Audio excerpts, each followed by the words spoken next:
because in 2021 we had 154 people die in house fires just in North Carolina. Wow. Right now the number is, I think we're at 51, 52 right now for 2022. Half of those people that died last year in house fires, 48% is the number that we're at right now, would still be alive if they had working smoke alarms in their homes. We can never ever overstress how important it is to make sure that your smoke alarms work. Check them every once in a while. We like to say once a month, but if you get them checked quarterly, that's great. All of yours, because of the age of your homes, are going to be interconnected type smoke alarms. So if you have a fire in your kitchen area and that one goes off and you're sleeping behind a bedroom door that's closed, that alarm in your bedroom should still go off. A lot of times people will take those units down because they are going off just because you're cooking, or sometimes they're in places where steam will set them off and they get to be annoying and you take them down. That's where the problem occurs, is if they don't get put back up.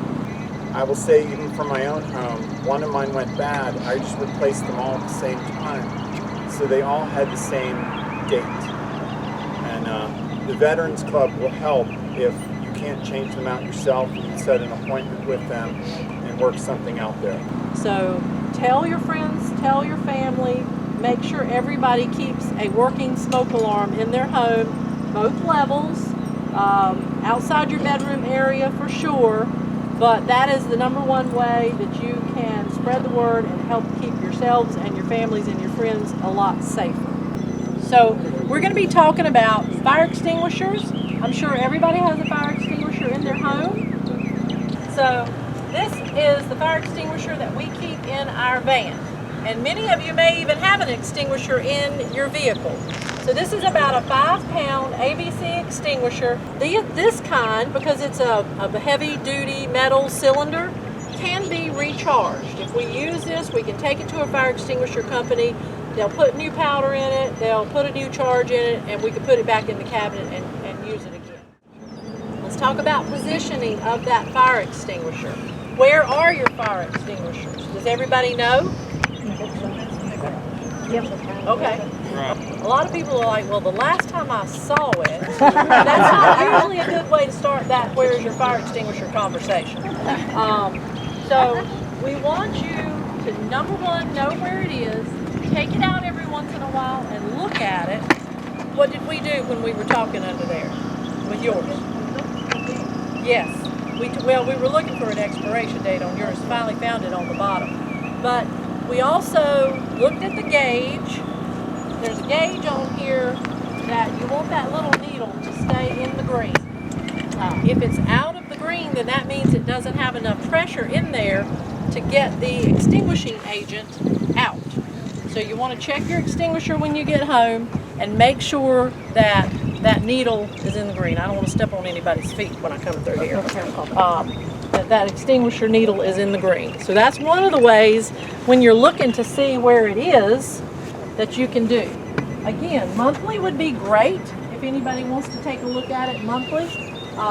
Quarterly is good. Just put your eyes on it every once in a while and make sure that this arrow is still in the green. Make sure your little pin is still being held in, because there's a tab. If you look at them, a lot of times the tab that holds it in, that holds the pin in, has little beads on it, and that's to make it easier to pull that pin out. So make sure your tab's in place, make sure that your arrow is in the green, and then you can take it and turn it upside down. You want to be able to feel that powder kind of shifting. That tells you that it's not gotten so packed down that you're not going to get all the powder out of it if you need to use it. So just turn it upside down. You got a little rubber mallet, you can give it a little tap if it feels like it's, no sledgehammers please, just a little rubber mallet, just a little tap so you can feel that powder move back and forth. So we know what we're going to look for as far as maintenance goes. And you know where your fire extinguishers are. The number one thing in your house that's probably going to catch on fire, or the most common place for fires to start, is where? Kitchen. Kitchen on the stove, unattended cooking. That's our number one cause of fires. So People will have a fire extinguisher for the most part in their kitchen. I believe somebody over here said theirs was in the garage, but they'll have one in their kitchen area. Don't have it under the cabinet that's closest to the stove, because your stove is the most likely thing to catch on fire. You don't want to be grubbing around under that cabinet when it's, when your stove is on fire. So think about that when you're positioning it. You've got your stove, wherever your extinguisher is, and then whatever your safe way to get out of that area is. Because another thing to pay attention to when you're looking at your extinguisher is how big is it. The small one that this lady and I were looking at this morning, or mine here that's not too big, you can put out a fire that's about 2.5 times the size of this extinguisher. So if my van's on fire, this extinguisher might slow it down if I got the powder in the right place, but it's not going to put it out. If your entire kitchen is on fire and your extinguisher is smaller than this one, leave. That extinguisher is not going to do you enough good to worry about pulling the pin out. So look at the size of your extinguisher and think about what 2.5 times that size looks like. And just be aware that you might slow things down a little bit with that extinguisher, but if it's a large fire, you're not going to put it out. That's what moves us into the next thing to think about before we ever use an extinguisher. We got the 3 A's. The first A is alert. Alert who? Alert the fire department. Call 911. If you have a fire, even if you're pretty sure it's a small fire and your extinguisher is going to do the job and you're comfortable using it, you call 911 if you're by yourself, or you have someone call 911. If you're with other people, especially if you're here in the clubhouse, call someone by name. So that's the alert. If you put the fire out, that's great. But you can tell, whoever's talking to communications on the phone can tell them, hey, the fire's out. So if we've dispatched, let's say we've dispatched 8 trucks to come, because initially everybody thought it was a structure fire. We can start dropping some of those trucks off of the dispatch. Some of them will stop running lights and sirens. Some of them will turn around and go back to the station. There'll be 1 or 2 that'll come just to investigate. So things are starting to settle down when we hear that the fire's out, but we're still sending 1 truck, lights and siren. I know nobody wants their neighbors to know that they had a cooking accident or that there's something going on in their house, but this is for your protection. So that 1 truck is going to continue to come for sure. You may have the ladder truck. If both trucks are in station 17, you may get both of them before the word gets to us that you can settle down. So go ahead, alert, call 911, and then let us get there and check things out for you, even if you've done your job. The second A is assist.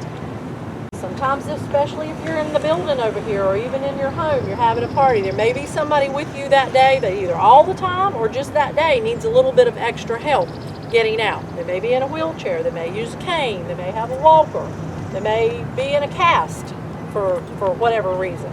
So again, like with alert, tell someone to assist whoever needs that extra help out if you're going to be the person that's using the fire extinguisher. So we've got alert, we've got assist, and then the last thing is if you choose to attack or attempt to fight the fire.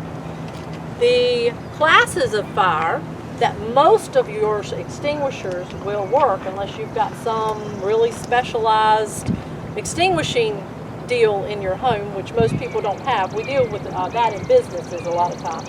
And I think all your extinguishers in your clubhouse are ABC extinguishers. Class A fires are your ordinary combustibles.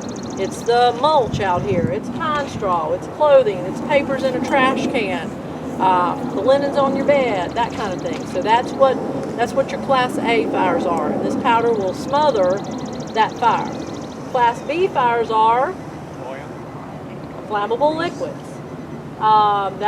That's why you see a lot of these type of extinguishers in vehicles. These are the types of extinguishers that are on the heavy moving equipment and dump trucks and things like that. You'll find these extinguishers on those types of equipment. The only kind of flammable liquid that we don't want to use an extinguisher on is kitchen grease. That's why a lot of these commercial kitchens, they'll have a specialized extinguishing system over that cooking surface. If you cook with a lot of grease in your home, get into the practice of when you have that pan of grease on the stove, you get a lid out that's a little bit bigger than that pan. If that grease catches on fire and it starts to flame up, drop that lid down on top of it so it's containing or smothering the flames, and then turn your stove off. Don't try to move it. We have people get burned or either spread that fire because that pan is too hot for them to really be able to get it to the sink or get it out the back door. Just put that lid over it. That's a really good practice to be in if you cook with grease a lot.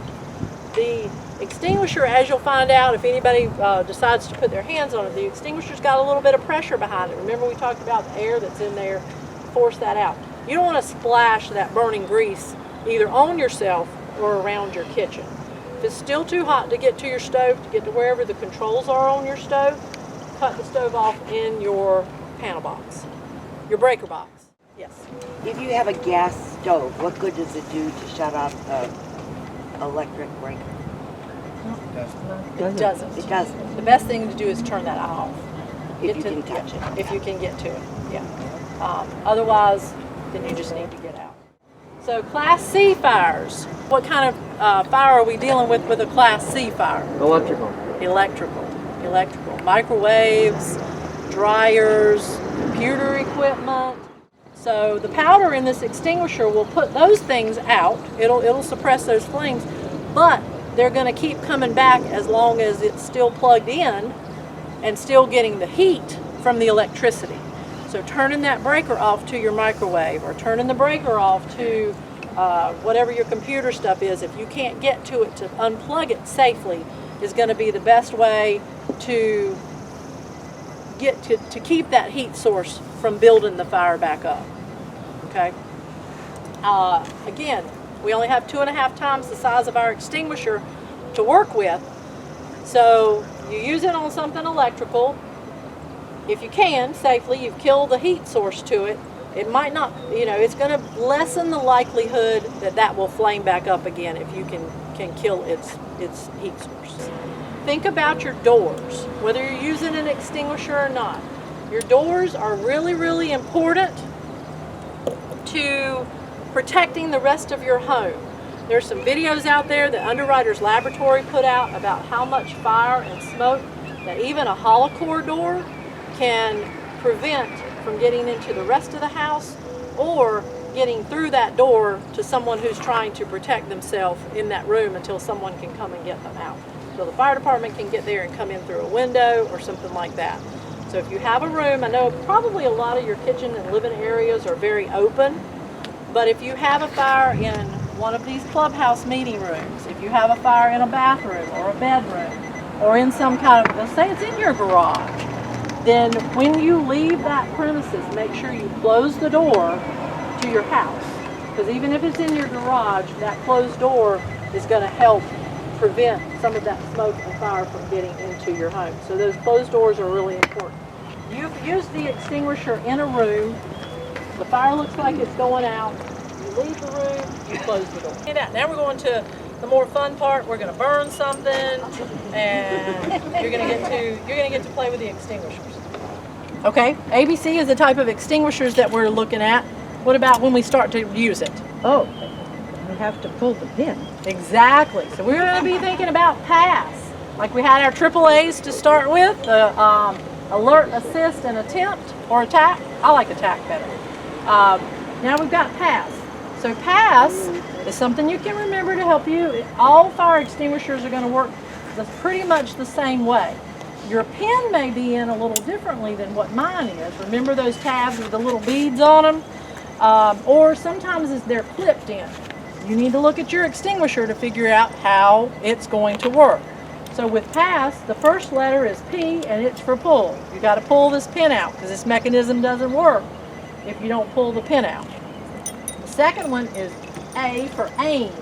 We're aiming the nozzle. We're going to your extinguisher, like this lady's extinguisher, has just a little short stubby nozzle. Your nozzle is going to depend on a lot of times what size your fire extinguisher is. So you may not have this much to work with. But with that, even with that little stubby nozzle, you're going to be aiming it at the base of the fire. The first S is for squeeze. We're going to be squeezing down on this top handle, because now that my pin's out, you can see that there's a little knob right here, a little button, that when I squeeze down on this handle that I'm holding up right now, it's going to activate the extinguisher. So make sure that once you pull that pin, that you don't do any squeezing until you're ready to put this powder on the fire. Then you're ready to go on to the next thing. You're going to be squeezing. I like to let this extinguisher kind of hang on these 4 fingers. This is your chance to practice. These are a little bit bigger than what you have in your homes. They've got water in them as opposed to the powder, because we're using that on this prop. Now's your chance to figure out, even if we have to leave it sitting down on the ground, because I know these are a little bit heavier than the ones that you have in your cabinets at home. Even if you have to leave it sitting down on the ground and pull the pin and aim, and then just figure out which hand's going to work for you, which is more comfortable for you to use. So you pull, you aim, and we get ready to use it. We're going to be squeezing down on the top part of this handle. You can even do that with the extinguisher sitting on the ground. We had a class the other day, and they were saying, well, my hands don't grip that well anymore. So you leave that extinguisher sitting down on the ground. This makes it even more important for you to have a safe way out. But you just push down. You can just push down on it, and you're not trying to hold and squeeze at the same time. And then you're going to sweep the nozzle back and forth at the base of the fire. Antoine? Got a question. How close should you be to the fire when you act? A lot of that is going to depend on, and you'll see what kind of reach that you have with the extinguisher. As you're using it, you may be comfortable stepping up on it a little bit more if your extinguishing agent is not reaching whatever's on fire. So that's one of the reasons that we practice, and for safety's sake, we do pull and aim back and then take a couple of steps up. Yes, sir. How long does it take for a typical fire extinguisher someone has in their house to use? Oh, Was seconds. You've got 20, seconds. 30 seconds?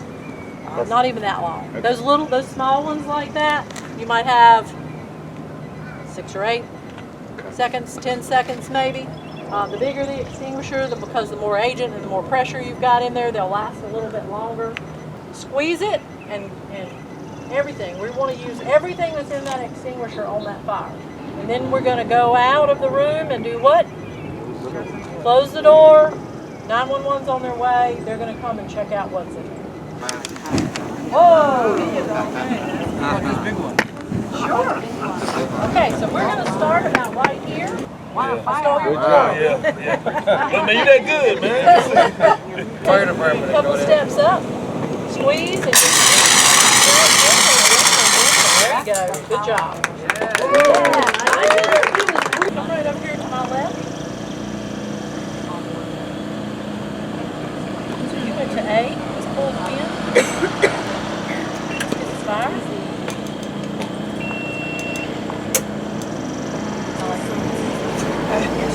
Squeeze.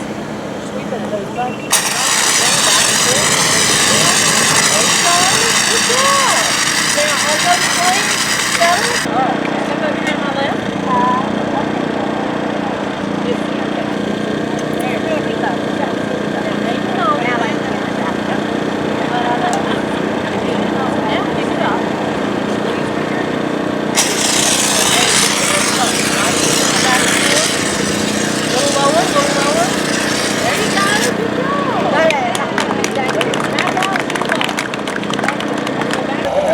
We're going to pull and aim back here before we stop. Close to that fire.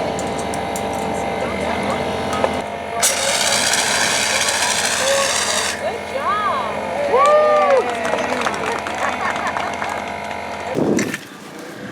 All right. Pick the poison. Okay. Pull, aim. Once we get a little fire going. Clubhouse. Excellent. Good job. Y'all feel safe? We're talking to you today so that you're paying attention to the types of extinguishers and the sizes. But go home and look at the one at your house. You should be able to handle it as easy as you can mine. It's my small one.